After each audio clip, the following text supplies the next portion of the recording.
सभी मेरे किसान भाई, पशुपालक भाई, डेयरी फार्मर्स, आप सभी का स्वागत है आपके अपने YouTube चैनल पशु उपचार एनिमल ट्रीटमेंट में। आज हम इस वीडियो में बात करेंगे कि गाय भैंस के नाक में से यदि खून आ रहा है, ब्लड आ रहा है, तो इसके क्या कारण है और इसका यदि इलाज करें तो इसका इलाज क्या है, इसके बारे में बात करेंगे। साथ साथ में वीडियो को पूरा देखिएगा, चैनल को जरूर सब्सक्राइब कीजिए ताकि पशु उपचार से संबंधित सारी जानकारी समय समय पे आपको मिलती रहे। तो चलिए हम वीडियो की शुरुआत करते हैं। सबसे बड़ी किसान भाइयों के सामने ये समस्या रहती है, खास करके एचएफ और भैंसों में।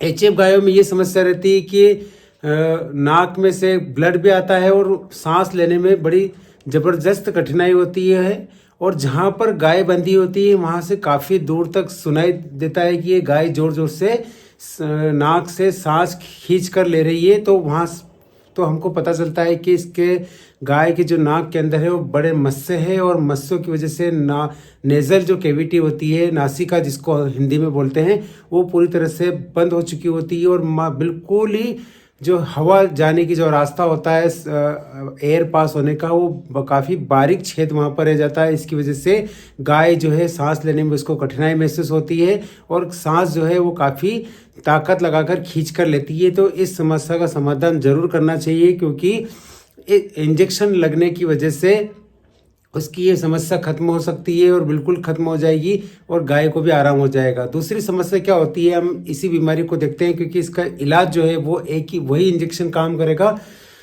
दूसरी समस्या क्या रहती है, चाहे गाय हो चाहे भैंस हो, खास करके भैंसों में हमें समस्या मिलती है। गाय जैसी तो नहीं मिलती, पर वहाँ पर क्या होता है, जो मस्से होते हैं वो फूट जाते हैं और वहाँ से खून निकलता है, जैसे कि आप इस फोटो में देख रहे हैं। तो खून निकलता है, खून कितना निकल जाता है, काफ़ी मात्रा में खून निकल जाता है, 100-200 ml तक निकल जाता है और खून बहता ही रहता है। इसका टेम्पररी इलाज एकमात्र एक ही यही है। यदि गर्मी के सीजन में यदि खून निकल रहा है तो ठंडे पानी की पट्टी नाक पर रखिए, या बर्फ से भिगे हुए ठंडे एकदम पानी की पट्टी नाक पर रखिए, ये फिर ठंडा पानी इसके नाक पर डालिएगा, तो वहाँ से ये समस्या काफ़ी कम हो जाएगी। और कम क्या हो जाएगी, टेम्पररी इलाज होगा, उसका खून आना बंद हो जाएगा।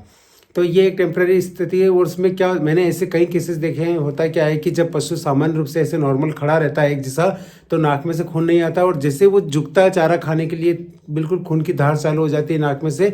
तो किसान भाई भी परेशान होते हैं। और होता क्या है कि पशु भी कमज़ोर पड़ता है, क्योंकि पशु यदि कमज़ोर खून बहेगा तो खून की कमी होगी, एनीमिया होगा, और एनीमिया की वजह से पशु में कई प्रकार की दिक्कत होती है, खास करके दुधारू पशुओं में।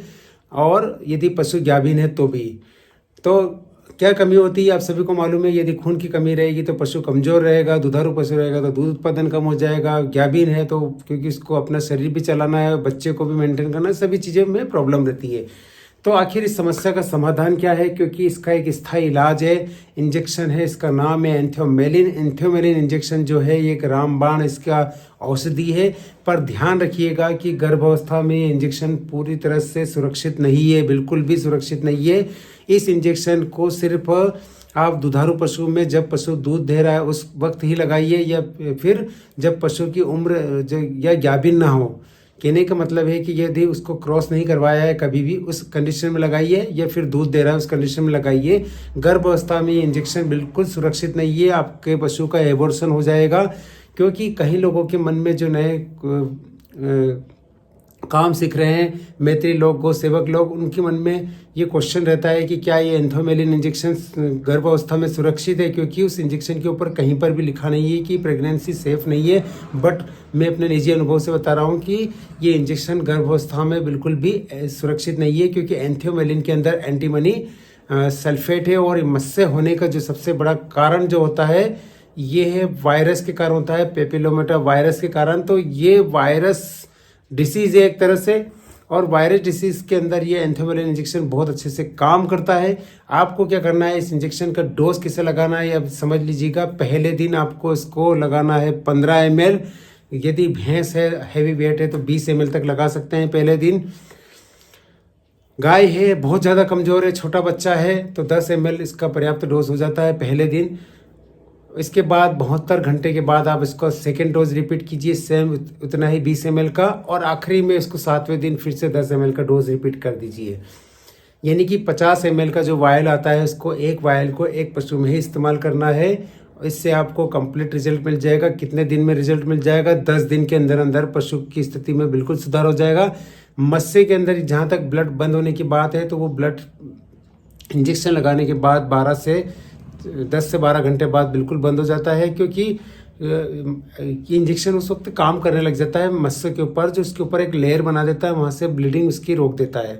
तो ये है एंथोमेलिन इंजेक्शन का काम। बट आप ध्यान रखिए कि इसको गर्भावस्था में नहीं लगाना है, एबॉर्शन हो जाएगा। साथ साथ में आप प्रोकेन पेनिसिलिन या कोई भी एम्पिसिलिन जो भी आपके पास पड़ा हो एंटीबायोटिक में उसके साथ जरूर लगाइए। एंड्रोफ्लोक्सिसिन या फिर कोई भी हायर एंटीबायोटिक काम नहीं करेगा। एंथोमेलिन इंजेक्शन गर्दन के इस तरफ लगा दीजिए, दूसरे तरफ 2.5 ग्राम, 3 ग्राम, 5 ग्राम जो भी इंजेक्शन आपके पास पड़ा है, प्रोकेन पेनिसिलिन, एम्पिसिलिन, स्ट्रेप्टोपेनिसिलिन जो DCR के नाम से आता है, उसको लगा दीजिए। तो उससे क्या होगा कि मस्से जल्दी से जल्दी सूख जाएंगे एकदम। साथ में आप एक काम और कर सकते हैं बेहतर कि मल्टीविटामिन का कोई भी इंजेक्शन लगा दीजिए। मल्टीविटामिन के इंजेक्शन लगाने से क्या होगा कि मस्से एकदम से रिकवर होंगे, सूखेंगे, पशु को चारा पानी खाने में और ज़्यादा बेहतर हो जाएगा। हम सभी लोग जानते हैं कि किसी भी घाव को मल्टीविटामिन बहुत जल्दी सुखाते हैं। एंटीबायोटिक अगर मैंने बोला है प्रोकेन पेनिसिलिन, मेन इसका काम है घाव को सुखाना। नाक के अंदर घाव है, मस्से है, तो वो एकदम से जल्दी सूख जाएंगे और एंथोमेलिन आपको बेस्ट रिजल्ट मिलेगा। आप कहेंगे कि नहीं मज़ा आ गया। जो ट्रीटमेंट आप ये इस ढंग से करके आएंगे फील्ड में तो आपको लगेगा कि नहीं कुछ अच्छा इलाज किया है। पशु मालिक भी आपको धन्यवाद बोलेंगे कि सर आपने जो इलाज करा इसके बाद हमारी समस्या पूरी तरह से समाप्त हो गई है। गाय को किसी प्रकार की कोई प्रॉब्लम नहीं है। आप भी खुश रहेंगे, पशु मालिक भी खुश रहेंगे। वीडियो अच्छा लगे तो लाइक कीजिएगा, शेयर कीजिएगा, चैनल को जरूर सब्सक्राइब कीजिए ताकि आपको पशु उपचार से संबंधित सारी जानकारी समय समय पे मिलती रहे। वीडियो देखने के लिए आप सभी का बहुत बहुत धन्यवाद।